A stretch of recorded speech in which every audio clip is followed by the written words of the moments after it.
নমস্কার, নিউজ 18 বাংলায় স্বাগত। টপ নিউজ এট 10 নিয়ে রয়েছি আমি অনিন্দিতা। আর শুরুতেই যে খবরের দিকে নজর রাখবো, তৃণমূল নেতার বাড়িতে বোমাবাজি, আমডাঙ্গায় তৃণমূল নেতার বাড়িতে হামলা, তৃণমূল নেতার বাড়ি লক্ষ্য করে গুলি বোমা চালানোর অভিযোগ। আমডাঙ্গার বেড়াবেড়িয়া পঞ্চায়েতের ঘটনা, তৃণমূল নেতার বাড়িতে বোমাবাজি। আমাদের সঙ্গে সরাসরি রয়েছেন প্রতিনিধি জিয়াউল। জিয়াউল, তৃণমূল নেতার বাড়িতে কেনই হামলা, কারা সেই হামলা করলো, কিসের আক্রোশ, কি খবর উঠে আসছে? দেখো, গভীর রাতে হামলার অভিযোগ আব্দুল হান্নান, অর্থাৎ এই আমডাঙ্গা বেড়াবেড়ি গ্রাম পঞ্চায়েতের হরপাড়া তৃণমূল নেতা আব্দুল হান্নান, তিনি যখন গভীর রাতে পার্টির কাজকর্ম, দলীয় কাজকর্ম করে তিনি বাড়িতে যখন যায় 11:30 নাগাদ, এবং গভীর তিনি তার বক্তব্য যে গভীর রাতে 12টা 12:30টার পরে তার বাড়ি লক্ষ্য করে বোমাবাজি করা হয়, এমনটা অভিযোগ। কিন্তু অভিযোগের তীর দুষ্কৃতির দিকে, এবং কখনো তিনি বলছেন যে এর সঙ্গে বিরোধী রাজনৈতিক দল এর সঙ্গে যুক্ত ছিল। তার কারণ এর সঙ্গে, অর্থাৎ এই লোকসভা ভোটের আগেও সেখানে বিজেপি নেতার বাড়ি লক্ষ্য করে বোমা ছোড়া হয়েছিল, তখন কিন্তু অভিযোগ উঠেছিল শাসক দলের পক্ষ থেকে। এবারে কিন্তু সেই শাসক দলের বাড়ি লক্ষ্য করেই, নেতার বাড়ি লক্ষ্য করে বোমা ছোড়া হয়, অভিযোগের তীর বিরোধীদের দিকে। কিন্তু সিপিএম এখানে শক্তিশালী, সিপিএম নেতারও স্পষ্ট দাবি তিনি এর সঙ্গে যুক্ত না থাকলেও সিপিএম এর সঙ্গে এই বোমাবাজির সঙ্গে যুক্ত থাকতে পারে, এমনটাও তিনি অভিযোগ করছেন, তিনিও মানছেন। অর্থাৎ যেভাবে তৃণমূল নেতার বাড়ি লক্ষ্য করে বোমা ছোড়া হয়, বোমার আঘাতে কিন্তু বোমার ফলে, এই বোমাবাজির ফলে তার বাড়ি যথেষ্ট ক্ষয়ক্ষতি হয়েছে, ঘটনাস্থলে বিশাল পুলিশ বাহিনী যায়। কিন্তু কি কারণে, কারা এই বোমাবাজির সঙ্গে যুক্ত, কারা এই বোমাবাজি করেছে, এখনো কিন্তু স্পষ্ট না হলেও এই আব্দুল হান্নানের স্পষ্ট দাবি এর সঙ্গে বিরোধী রাজনৈতিক দল এই কাজ করতে পারে। তার কারণ পঞ্চায়েত ভোট থেকে দফায় দফায় এই গ্রাম উত্তপ্ত পরিবেশ তৈরি হয়, কখনো শাসক দল, কখনো বিরোধীদের বাড়ি লক্ষ্য করে বোমা ছোড়া হয়। কিন্তু কে বোমাবাজি করে এখনো সেটা স্পষ্ট না হলেও এখনো পর্যন্ত পুলিশ কিছু বলছে, তদন্তের অগ্রগতি কিছু হয়েছে কি? দেখো, এখনো পর্যন্ত পুলিশ ঘটনাস্থলে এসেছিলেন, তারা এসে তদন্ত করেছেন। ফলে এখনো পর্যন্ত কি উদ্দেশ্যে কারা এই বোমাবাজির সঙ্গে যুক্ত সেটা কিন্তু এখনো স্পষ্ট নয়। পুরো প্রক্রিয়াটা, বোমাবাজির ঘটনা পুরোটাই তদন্ত করে দেখছে আমডাঙ্গা থানার পুলিশ। কিন্তু সিপিএম নেতার দিকে যে অভিযোগ উঠছিল, সিপিএম নেতারও স্পষ্ট দাবি তিনি এর সঙ্গে যুক্ত না থাকতে পারলেও সিপিএম এর দ্বারাই এই বোমাবাজি হয়েছে বলে তিনি মনে করছেন।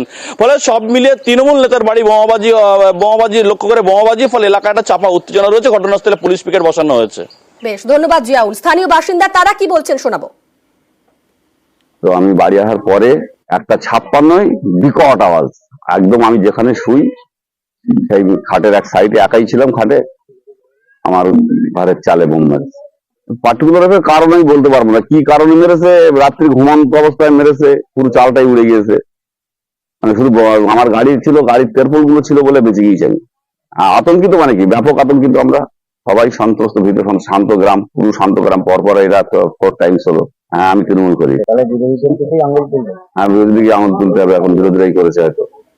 তৃণমূল নেতার বাড়িতে বোমাবাজি, আমডাঙ্গায় তৃণমূল নেতার বাড়িতে হামলা, তৃণমূল নেতার বাড়ি লক্ষ্য করে গুলি বোমা চালানোর অভিযোগ। আর এ নিয়ে শুরু হয়েছে তৃণমূল এবং সিপিআই এর মধ্যে রাজনৈতিক তরজা। এটা একটা পরিকল্পনা ভাবেই এটা কাজটা হচ্ছে, কেন এই হরপাড়া গ্রাম খুব ঠান্ডা গ্রাম, এখানে অশান্তি একটা চক্রান্ত ভাবে কাজটা করতে যাচ্ছে। যে হরপাড়া এবার একটা ভালো ভোটে তৃণমূল লিড করেছে, এটা একটা চাচ্ছে যে এদের মধ্যে একটা দ্বন্দ্ব ঢুকিয়ে দিয়ে যাতে ঝামেলাটা আরো বড় ভাবে নিয়ে যাওয়া যায়, সেটা একটা পরিকল্পনা আছে। আমার তো মনে হয় এটা সিপিএম এতে কাজটা করছে ভিতর দিয়ে, যে এটা চক্রান্ত করছে, যে এদের ছন্ন বিচ্ছন্ন করার জন্য এটা চক্রান্তই চলছে। আমাদের গ্রামে আজ পর্যন্ত কোনোদিন রিভিউ হয়নি, কোনো ইলেকশনে, আর কোনোদিন কোনো ঝামেলাও হয়নি। বোমাবাজি এই পঞ্চায়েত ইলেকশন থেকে আর এই পর্যন্ত 3বার হল, এটা খুব বাজে জিনিস। এটা আন্দাজে তো বলা সম্ভব নয়, সিপিএম এর কোনো ছেলের সঙ্গে যুক্ত আছে কিনা, ঠিক আছে, সেটাও বলা যাবে না, থাকতেও পারে। প্রশাসনের কাছে আমার করুণ আবেদন যে যারাই এই কাজটা করেছে তাদেরকে ধরা হোক এবং দৃষ্টান্তমূলক শাস্তি হোক। মালদার শুট আউট, বাড়িতে ঢুকে ব্যবসায়ীকে গুলি। মালদার রশিলাদহ কলোনির ঘটনা, সেখানে বাড়িতে ঢুকে ব্যবসায়ীকে গুলি চালানো হয়েছে, এমনটাই অভিযোগ। মালদায় শুট আউটের ঘটনা। আমাদের সঙ্গে রয়েছেন প্রতিনিধি সেবক। কারা সেই গুলি করলো, কিসের আক্রোশ যে কারণে ব্যবসায়ীকে গুলি করে খুনের চেষ্টা করা হচ্ছে? একদমই অনিন্দিত। দেখো, জমি বিবাদের জেরে খুনের চেষ্টার অভিযোগ, বাড়িতে ঢুকে ব্যবসায়ীকে গুলিবিদ্ধ ব্যবসায়ী এই মুহূর্তে মালদা মেডিকেল কলেজ হাসপাতালে চিকিৎসাধীন রয়েছেন। যেটা জানা যাচ্ছে, এই ঘটনা পুরাতন মালদার রশিলাদহ কলোনি এলাকায়। ওই এলাকায় একটি 3.5 বিঘা জমির দখল নিয়ে যারা দুষ্কৃতী তাদের সঙ্গে বিবাদ চলছিল। স্থানীয়দের দুষ্কৃতীরা ওই জমির দখল নিতে চাইছিল। সেই সময় স্থানীয়দের পাশাপাশি এই ব্যবসায়ী তিনিও বাধা দিয়েছিলেন এবং এরপর থেকে তাকে নানাভাবে হুমকি দেওয়া হচ্ছিল। আর গতকাল গভীর রাতে সশস্ত্র 4 দুষ্কৃতী বাড়ির ভেতরে ঢুকে, পিছনের গ্রিল ভেঙে ভেতরে ঢুকে গুলি করে এই ব্যবসায়ী সুমন সাহাকে। তার পায়ে গুলি লাগে, তাকে চিকিৎসা করা হচ্ছে মালদা মেডিকেল কলেজ হাসপাতালে। রাতেই ঘটনাস্থলে পৌঁছে মালদা থানার পুলিশ। এখনো পর্যন্ত কাউকে গ্রেপ্তার করা সম্ভব হয়নি। আর দুষ্কৃতীরা প্রত্যেকেই মুখ ঢাকা অবস্থায় ছিল। যদিও পরিবারের দাবি এদের দুষ্কৃতীদের মধ্যে 2 জন কে তারা চিনতে পেরেছেন, তাদের সম্পর্কে তথ্য পুলিশকে দেওয়া হয়েছে এবং জমি বিবাদের জেরেই খুনের চেষ্টা বলে পরিবারের দাবি। যদিও পুলিশ জানাচ্ছে যে জমি বিবাদ না অন্য কোনো ঘটনা রয়েছে এর পিছনে, তাও খতিয়ে দেখা হচ্ছে। ঘটনায় উত্তেজনা রয়েছে এলাকার স্থানীয়রা যেটা দাবি করছেন, অবিলম্বে দুষ্কৃতীদের গ্রেপ্তার করতে হবে, না হলে কিন্তু বৃহত্তর আন্দোলনের হুঁশিয়ারি দিয়েছেন স্থানীয় বাসিন্দারা। অনিন্দিতা। বেশ, হ্যাঁ, 2 জনকে চিনতে পেরেছে মা। ওরা এর আগে মাটি নিয়ে ঝামেলা হয়েছিল জায়গা নিয়ে, তো বাবা আগিয়ে গিয়েছিল সবার জন্য। পাড়াতে কেউ জানে না আইন কানুন সম্বন্ধে, বাবা একটু জানে। বাবা এগিয়ে গিয়েছিল, তো ও এসেছিল, বাবাকে ঠেট দিয়ে গেছে। এর আগে ওর বাবাও এসেছিল, ছেলেটা ওর বাবাও ঠেট দিয়ে গেছে বাবাকে। তারপরে মাসখানিক পর আজকে বাড়িতে ঢুকে অ্যাটাক করেছিল ওরা।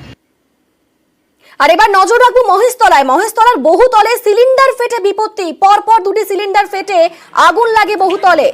দেখুন সেই বাড়ির ছবি, সেই বাড়ির ছবিটা দেখাবো আপনাদের। মহেশতলার বহুতলে দেখুন সিলিন্ডার ফেটে বিপত্তি, একেবারে বহুতলের সে একাংশ ভেঙে পড়েছে, রীতিমতো ক্ষতিগ্রস্ত হয়েছে সেই বহুতল এবং আহত হয়েছেন বাড়ির মালিক সহ বেশ কয়েকজন। মহেশতলা 11 নম্বর ওয়ার্ডের ঘটনা, দেখুন সেই ছবি, রীতিমতো ক্ষতিগ্রস্ত হয়েছে সেই বহুতল, একাংশ ভেঙে পড়েছে। কতটা তীব্র সেই বিস্ফোরণ তা একেবারে স্পষ্ট হচ্ছে বাড়ির অবস্থা দেখে। রীতিমতো বাড়ির একাংশ ভেঙে পড়েছে। আমাদের সঙ্গে সেখান থেকে সরাসরি রয়েছেন প্রতিনিধি সমীর।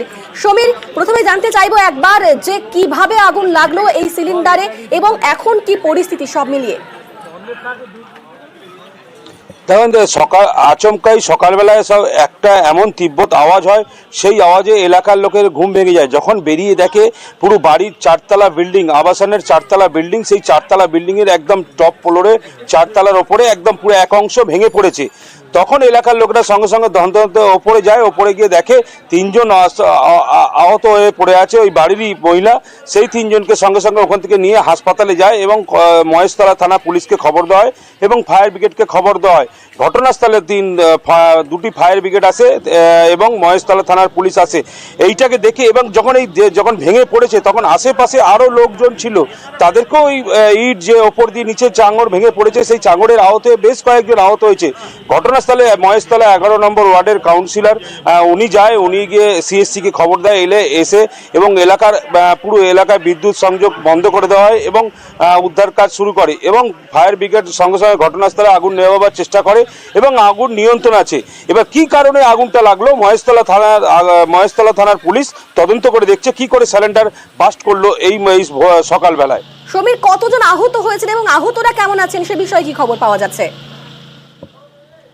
দেখো, ওই পরিবারেরই 3 জন আহত হয়েছে। 3 জনের আহতের মধ্যে একজনের মাথা ফেটে গেছে, একজনের হাত কেটে গেছে এবং তাদেরকে ট্রিটমেন্ট করে ছেড়ে দেওয়া হয়েছে এবং যে ঝলসে গেছে ওই বাড়িরই কর্তৃপক্ষ মহিলা, তাকে হাসপাতালে ভর্তি করানো হয়েছে এবং বেশ কয়েকজন আহত হয়েছে, তাদেরকেও ছেড়ে দেওয়া হয়েছে এবং এখনো পর্যন্ত 2 জন হাসপাতালে ভর্তি আছে বলে জানা যাচ্ছে পুলিশ সূত্রে।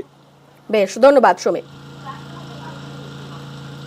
সকালবেলা 2টো সিলিন্ডার জোরে জোরে বাস্ট হয়েছে। আমি ঘরে চান করছিলাম, ঘুরে এসে দেখি আগুন জ্বলছে, দাও দাও করে আগুন। লোকনাথ পায়ে নিয়ে আগুন নির্মাণের চেষ্টা করেছে, আগুন এখনো জ্বলছে। ফায়ার ব্রিগেড এখন এসছে, পুলিশ 1 ঘন্টা পরে খবর পেয়ে এসছে, আস্তে আস্তে আয়ত্তে আসছে। ঘর তো ক্ষতিগ্রস্ত হয়েছে। হ্যাঁ, ঘরের ক্ষতি হচ্ছে, পুরো আগুন চতুর্দিকে। কটা সিলিন্ডার বাস্ট করেছে? হ্যাঁ, কটা বাস্ট করেছে? 2টো সিলিন্ডারে আওয়াজ পেয়েছে। কেউ আহত হয়েছে? হ্যাঁ, আহত একজন হয়েছে, ওকে হসপিটাল নিয়ে গেছে। 2টো সিলিন্ডার ওখানে দাঁড়ান করানো ছিল বারান্দা, একটা লিকেজ হয়েছিল।